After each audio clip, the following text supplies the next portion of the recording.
বাঙালির 25শে December. 25শে December মানে picnic, তাই শাল সেগুন বোনের মাঝখানে চলে গেলাম পিকনিক করতে। হয়েছিল মুড়ি ঘুগনি ব্রেকফাস্টে। এই আমার মেয়ে সান্তা সেজেছে আর করছে বেলুনের বায়না, তাই ওকে একটা বেলুন কিনে দিতে হবে।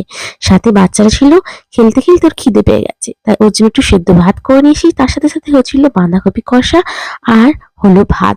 এই আমার শাশুড়ি মা হাত তুলে দেখছো কেমন নাচ করছে, বেশ মজার লোক উনি। তার সাথে হচ্ছিল মাংস, আর আমি একটু সাথে পড়ে লেগে দিচ্ছিলাম। আর মাংস মানে পিকনিকে খাসি মাংস। এই প্রেসারে চলে গেল মাংস, আর 3টে সিটি পেলেই রান্না কমপ্লিট। এই ফাঁকে বেশ নাচ গান চলছিল, আমাদের আসর ছিল বেশ জমজমাটি।